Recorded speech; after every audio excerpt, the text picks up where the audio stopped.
My name is Gabe Blythe. And you know what's great? Talking to other people. Brett and Eileen are great. You don't have to be alone anymore. There are more of us. And you know it now. And just to get it out of the way, I'll be on the college off of State Street tomorrow, midday to sundown.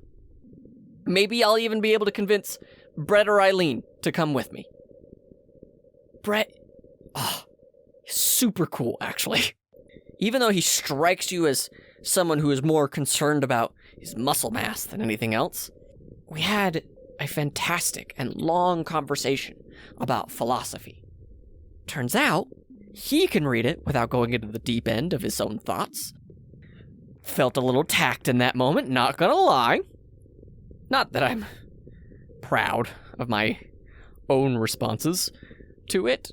But it was interesting to see him just kind of pick something up and not really get into his own head about it. We talked about determinism, actually.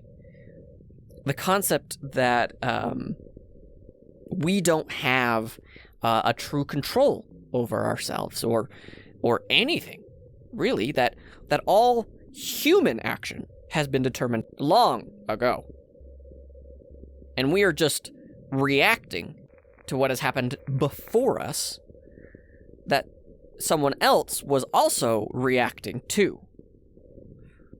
That we as a human society or whatever are just purely reacting to someone else's previous reaction.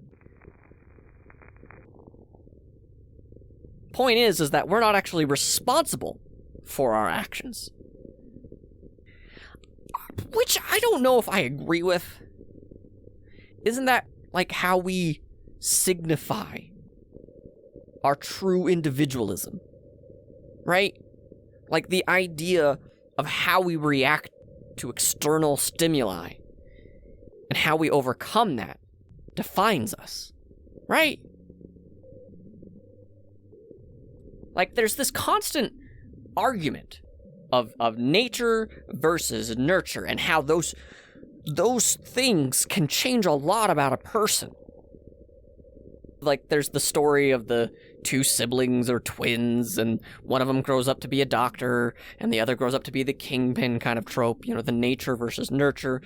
Someone overcame it with the right nature, someone leaned into it with the right nurture, or the inverse even. But it's the idea that we respond in such a specific way that defines us. So determinism, according to Brett, is the fact that it removes accountability from our actions. That we shouldn't feel bad about making the choices that we do because we had no choice. It comes across as determinism is removing accountability for your actions because none of it matters. Brett counters that the sibling trope is exactly the point. We're only reacting to what was a reaction of someone else. One sibling might be reacting to the other. I gotta be better than this person. Or on the inverse, I might as well lean into the idea that everyone is giving me. I might as well lean into the fact that I'm the hope of the family. I'm the destructive one, the bad sibling, the bad kid. The reaction even of being born. They didn't choose that. I'll admit, got me pretty depressed having that discussion. The idea that we don't control anything, it's a bit overwhelming. The thought that we don't make a difference and can't,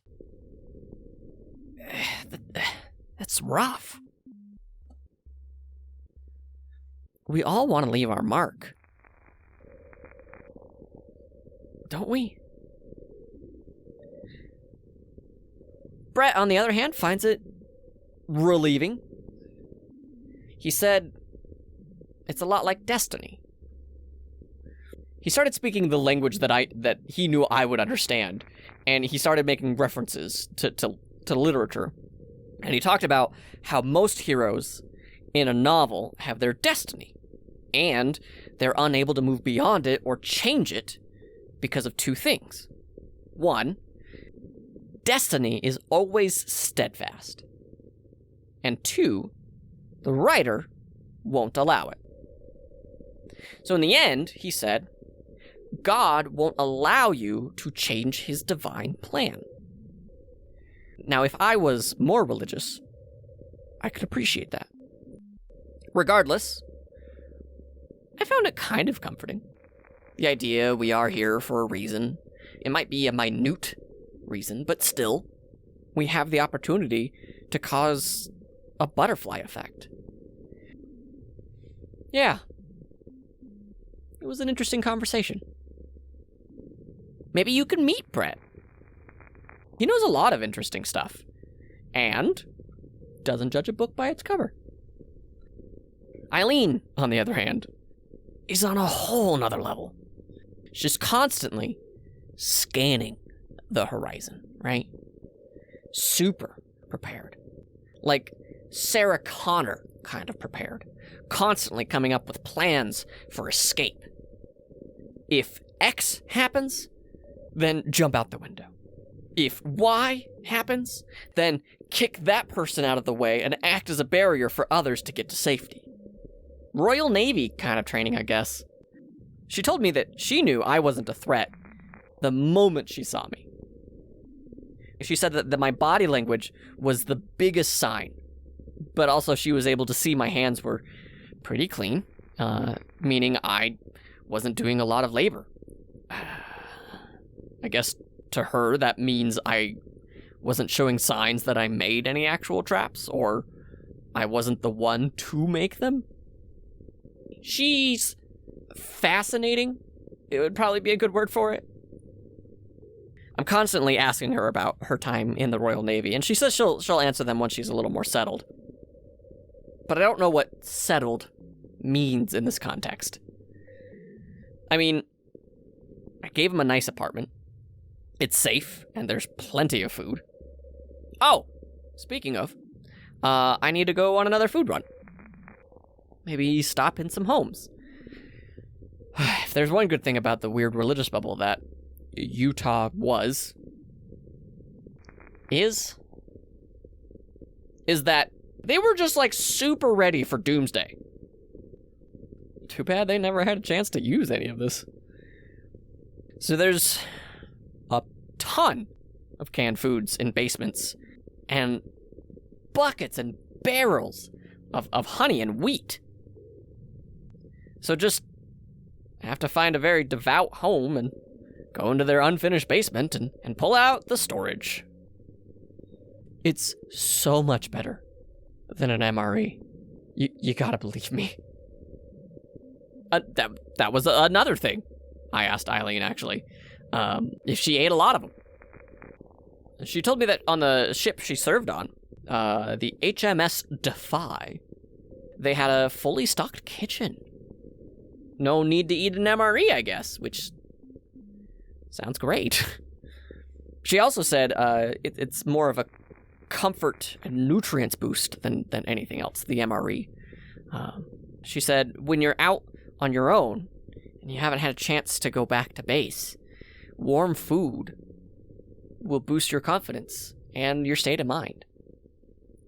She later told me that just having food in general was great, and not eating the same thing day after day was pretty great. And she said she was super grateful for everything I did for them. Taking them in and feeding them.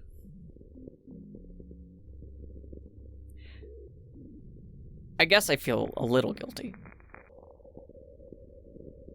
You know, I set him up in a space, and I made him believe that it was a safe space, but it's not my place that I call safe. And they don't know that I'm here now, making this broadcast or any of my other broadcasts. All they know is that I'm looking for survivors. Maybe that's what Eileen meant. Just like her, I'm not settled with them.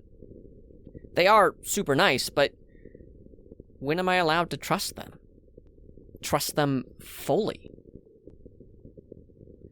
Ugh, now I'm starting to sound like the flower ex that I told you about. Vulnerability is hard. Again, basing what I know off of literature and stories, is that the right thing to do is to not open up to them. Keep myself emotionally reserved. But that doesn't work. You have to open up. You've got to open up. Maybe I'm not there yet with them, but they are nice people. Maybe you could connect with them a little bit faster than I do.